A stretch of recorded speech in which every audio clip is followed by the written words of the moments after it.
Hello lads, welcome and good afternoon at 5:35. I was up late last night and I had a good lay-in today.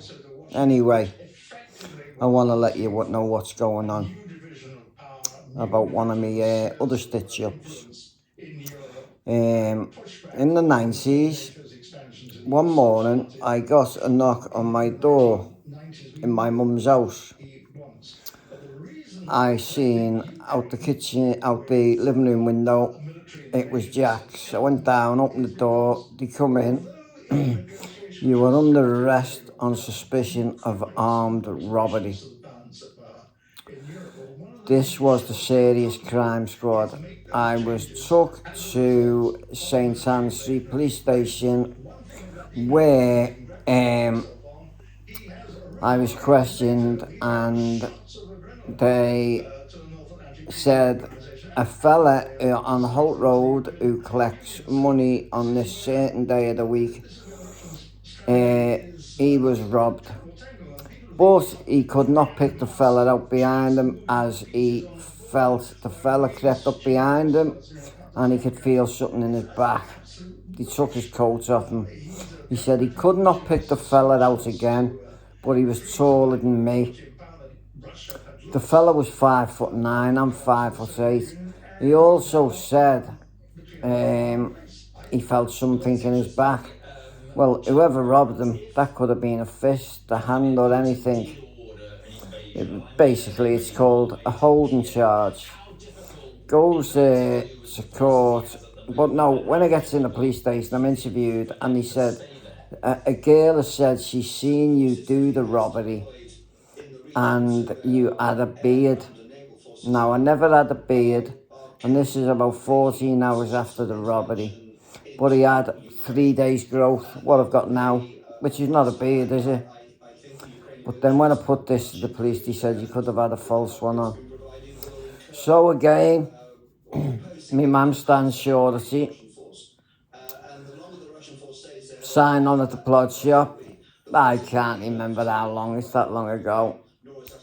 Say about a week later, goes in, same old routine, Jack's walking behind you, you're nicked for perverting the course of justice. She said she was going to the post office on Monday to cash her book, and I threatened her and offered her money to withdraw her allegation. She got me remanded in custody. Now again, what kept me going is I'd done a remand before this, so I knew the rigmarole. And when I go into a Scouse jail and get through on a wing, I know half the prisoners because, you know, most of them are Scouse. So this time, it's the second time it's happening.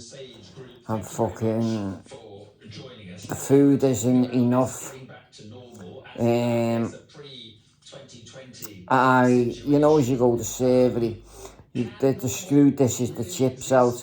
I pushed me tray a bit forward, covered in the first part of the chips, and stuck my hand in and grabbed a big ball of chips, but he got on it.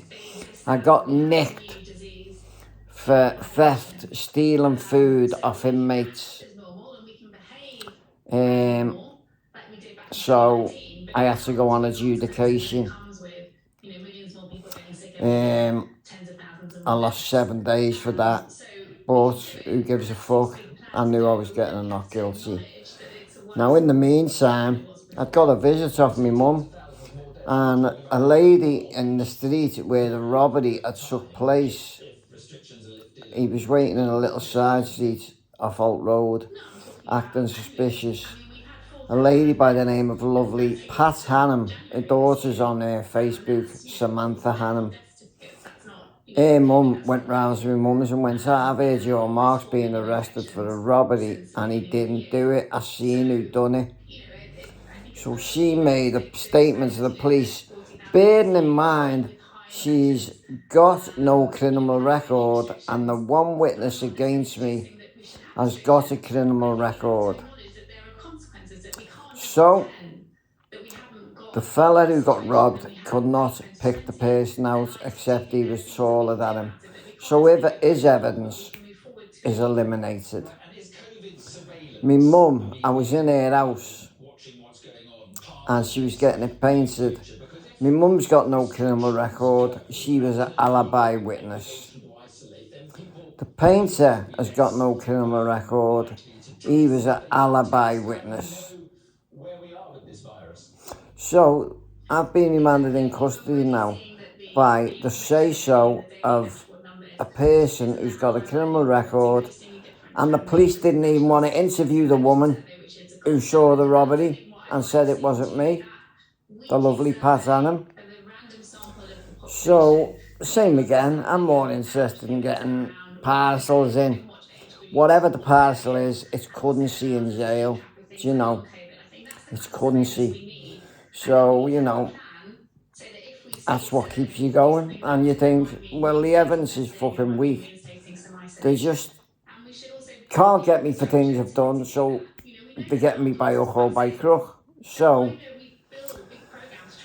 it goes on. Didn't ask for the oral committal because I knew who Samantha Coombs was. Now, I was very annoyed because one morning I was in my cell. There has been a fire in Wedgwood Street. Police are treating it as critical. A baby had died. My mum was pulled in the police station and questioned over this. But the next morning, on the news, police have sent items to forensics in Chorley and have now ruled out foul play.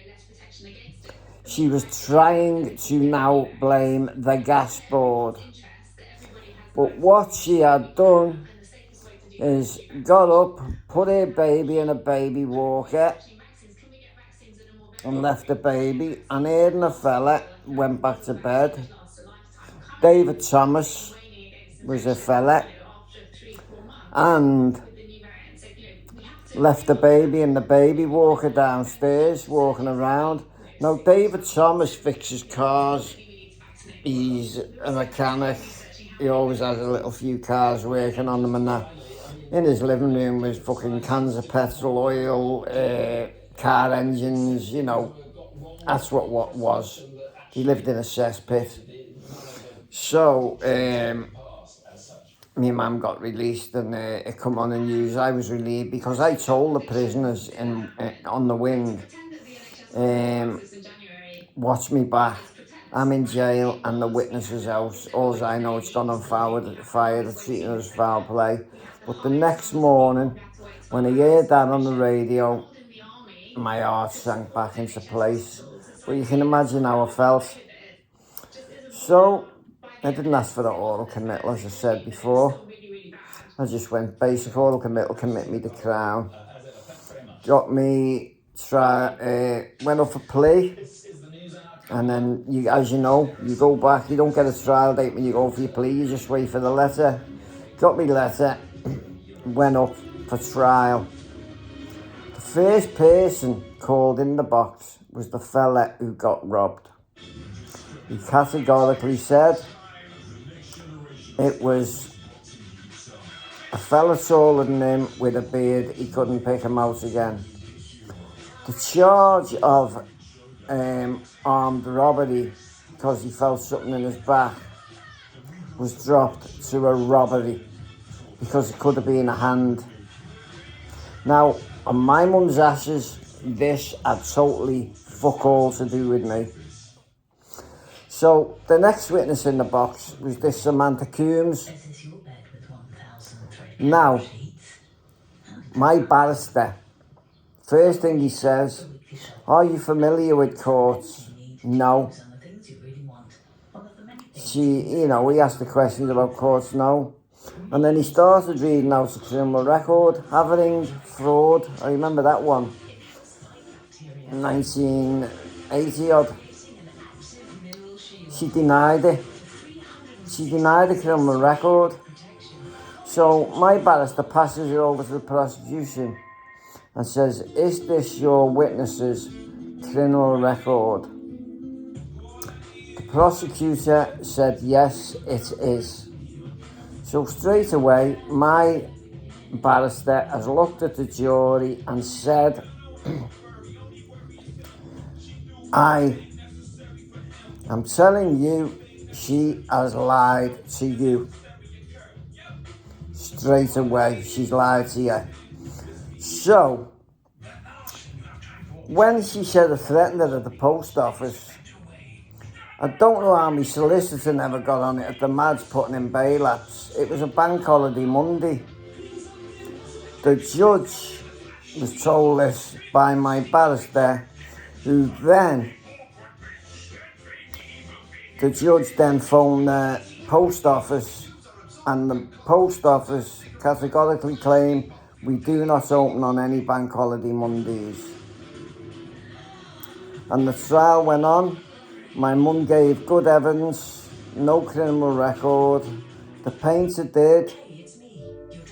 I gave good evidence because, you know, if you're guilty, it's the burden of proof for them to prove it.